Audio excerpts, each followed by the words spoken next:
Hello viewers, welcome back to my channel Sharmi's vlog. আশা করি ভালো আছেন সবাই। আমি আল্লাহর রহমতে বেশ ভালো আছি। আবার একটি নতুন ভিডিও দেখার জন্য সবাইকে আমন্ত্রণ জানাচ্ছি। আশা করছি ভালো আছেন। তো এটা একদম বিকেলবেলা থেকে আজকে ভিডিওটা স্টার্ট করলাম। আর বিকেলবেলা বাচ্চাদের জন্য একটু নাগেটস ভেজে দিয়েছি। এগুলো আমার হাতে তৈরি করা নাগেটস ছিল। আর নাগেটসগুলো খেতে কিন্তু দারুণ ছিল। আর এই নাগেটসের রেসিপি পাওয়ার জন্য কিন্তু আমার কুকিং পেজটা ভিজিট করতে পারেন। তনুজ ক্রিয়েশন নামে আছে। আর বাচ্চাদেরকে আমি নাগেটস ভেজে দেওয়ার পরে আমি কিন্তু নিজের জন্য একটু টক দইয়ের লাচি বানিয়ে নিচ্ছি। একটু জিরা, একটু বিট লবণ, একটু চিনি, এগুলো দিয়ে একটু লেবুর রস এগুলো দিয়ে একটু সুন্দর করে আগে নেড়ে নিচ্ছি। আর নেড়ে নেওয়ার পরে তারপরে আমি এটাকে সুন্দর করে একটু মানে ঘনত্বটা একটু ঠিক করে নিচ্ছি। জাস্ট একটু পাতলা থেকে একটু নাড়ার পরে এটা একটু ঘন হয়ে যায়।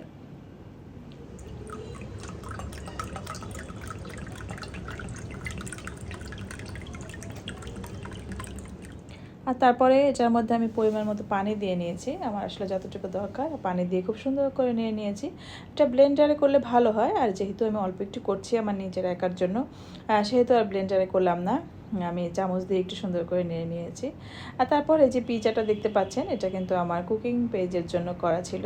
আসলে এত নাস্তা তো একবেলায় দরকার হয় না, কিন্তু পেজের জন্য আমাকে কিন্তু একটা না একটা কিছু করতেই হয়। তো সেদিনকে ভাবলাম যে বিকেলবেলায় আমি এটা পিৎজাটা করে ফেলি। তো বাচ্চাদের রাতেও খাওয়া হয়ে যাবে, আর আমার ওরকম কোনো চিন্তাও লাগবে না রাতের খাওয়া দাওয়া নিয়ে। তো এই জন্য আমি চিন্তা করলাম যে একটু, আর ম্যাক্সিমাম কুকিং চ্যানেলের ভিডিওগুলো কিন্তু আমার রাতেই শ্যুট করতে হয়। এছাড়া দেখা যায় দিনে অতটা সময় পাওয়া যায় না। তো যাই হোক, এই যে একটু সব কাজকর্ম করার পরে আমি আমার ডাইনিং টেবিলটাকে একটু গুছিয়ে নিলাম। ঘরদোর গুছিয়ে না হলে ঘুমাতে যেতে ভালো লাগে না। সব কিছু একটু গাছ করার পরে যে আমার ছেলে কিন্তু আমাকে হেল্প করছে। আসলে সবসময় আমার ছেলে আমাকে হেল্প করে, এটা কিন্তু আজকে নতুন না, আপনারা বরাবর এটা দেখে আসছেন।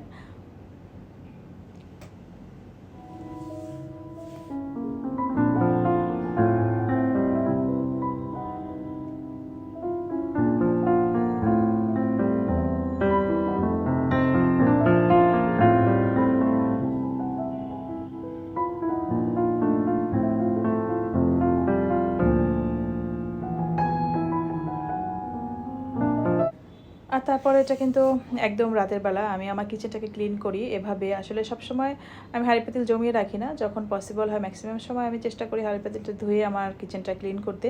যখন মেহমান বেশি থাকে বা আমার নিজের শরীরটা ভালো থাকে না, তখন কিন্তু আমি আমার যে হেল্পিং হ্যান্ড আপা তার জন্য রেখে দিই। তাছাড়া আমি নিজেই সবসময় চেষ্টা করি আমার নিজের কাজগুলো করে ফেলতে।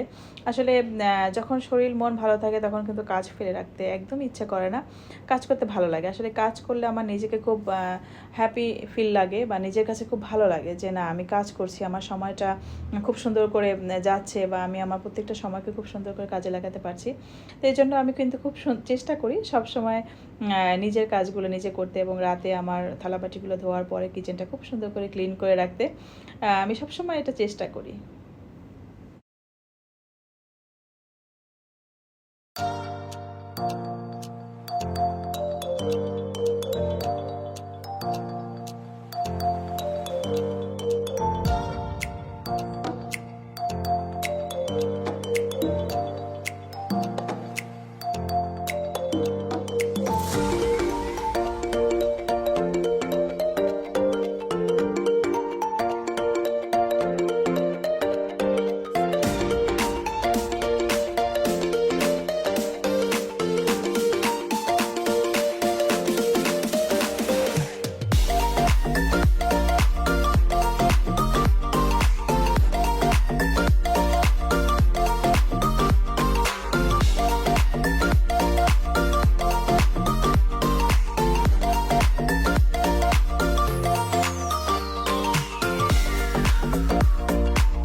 আর তারপরে ছিল এটা একদম সকালবেলা, আর সকালবেলাটা আমার কাছে ভীষণ প্রিয় একটা সময়।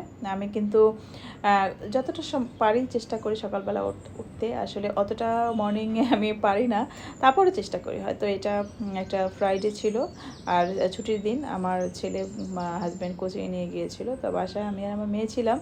তো মেয়েও ঘুমেছিল, আমি একদম একা নিজের মতো করে কিছু সময় কাটাচ্ছিলাম। আর সকালবেলা উঠে আমি একদম কাজে নেমে পড়তেও পারি না।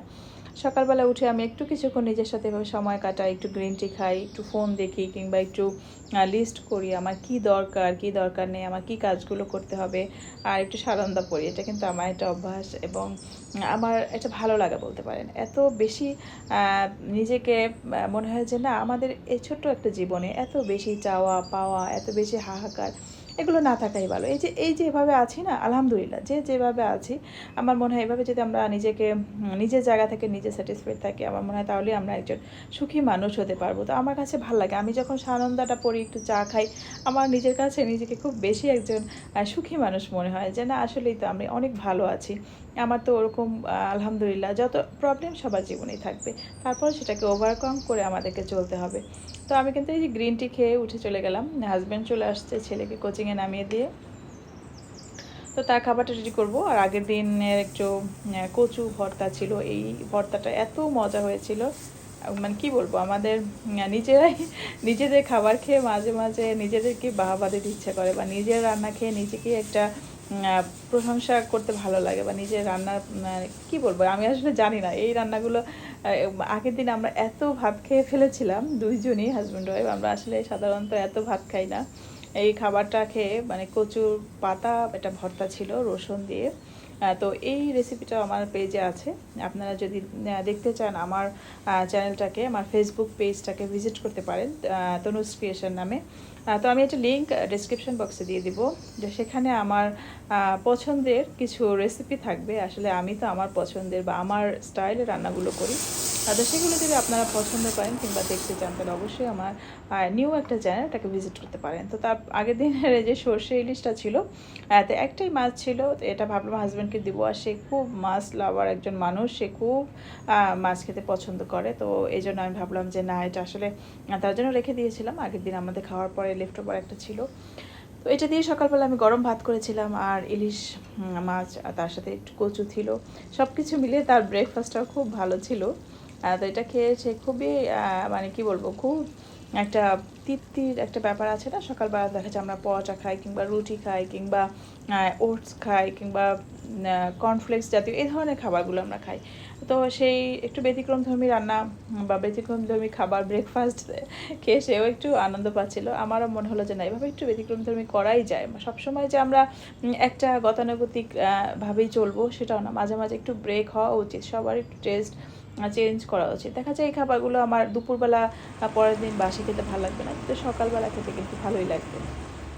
তো এর ফাঁকে কিন্তু আমরা আসলে, আমি আর আমার মেয়ের জন্য একটু ডিম সিদ্ধ দিয়ে দেবো, কারণ আমার মেয়ে আর আমি ভাত খাবো না, ছেলে যেহেতু কোচিংয়ে চলে গিয়েছে, সে আসলে আসার পর দেখা যাক কী খায় না খায়, হয়তো একদম না খেয়েই চলে যায়।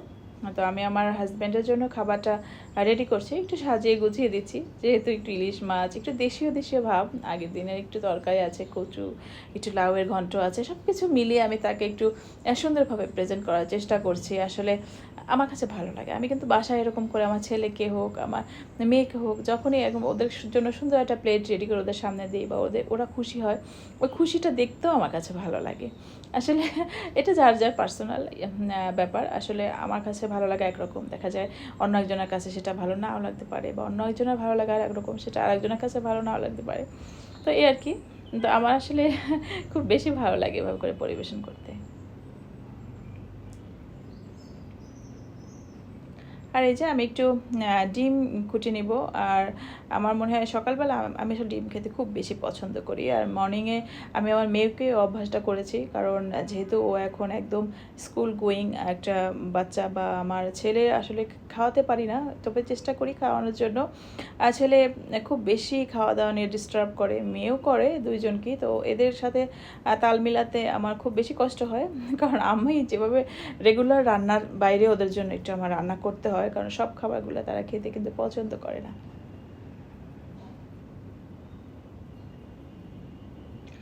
তো এই আর কি। আমি কিন্তু আসলে আমার নিজের জন্য, আমার মেয়ের জন্য এভাবে করে ডিমটা করে নিয়েছি যে আমরা দুজনে একসাথে করে খাবো। যেহেতু হাজব্যান্ডের ব্রেকফাস্ট হয়ে গিয়েছে, আর শুক্রবার দুপুরে একটু ভারী খাবার করি সব সময়, এটা আগে থেকেই একটা অভ্যাস। আগে থেকেই অভ্যাসটা চলে আসার কারণে এই অভ্যাসটা পরিত্যাগ করতে পারি না, যদিও চেষ্টা করি।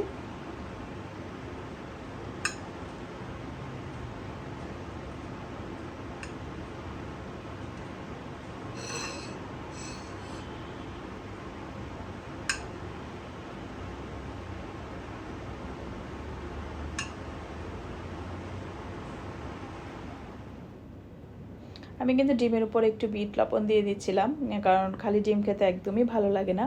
তো বিট লবণটা দিলে আমার কাছে একটু নরম নরম করে, আর যেটা আমরা শুধু বয়েলড এগ খাই সেটা নরম করে খেতে কিন্তু বেশি ভালো লাগে। আমি কিন্তু আমার মেয়ের রুমে চলে আসছিলাম, এসে এই যে তাকে সঙ্গ দিব, আমরা দুই মা আমি কিন্তু আসলে অনেক গল্প করি। আমরা দুজন দেখা যায় একসাথে বসলে ওর স্কুলের গল্প, ফ্রেন্ডদের গল্প, কিংবা আমাদের পারিবারিক অনেক কথা থাকে, সেগুলো কিন্তু আমরা নিজেরা এভাবে আলোচনা করি। আমার হাজব্যান্ডও এসে আমাদের সাথে যোগ হয়েছিল। তো সবাই মিলে আমরা খুব সুন্দর একটা সময় কাটাচ্ছিলাম ফ্রাইডে মর্নিং। আসলে এভাবে করে সময় খুব পাই না, বাচ্চারা ইদানিং খুব বেশি ব্যস্ত হয়ে গিয়েছে ওদের লেখাপড়া পারপাস। বা ছেলে দেখা যায় আসবে, এসে একটু দুপুরে লাঞ্চ করবে, তারপর বিকেলে আবার ক্রিকেটে চলে যাবে। সব কিছু মিলিয়ে না একটা কেমন যেন ব্যস্ততা বাচ্চাদের মধ্যে ঢুকে গিয়েছে।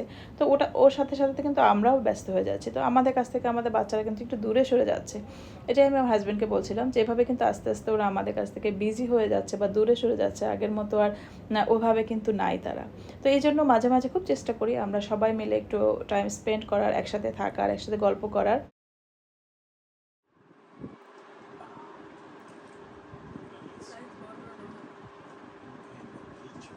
খাবার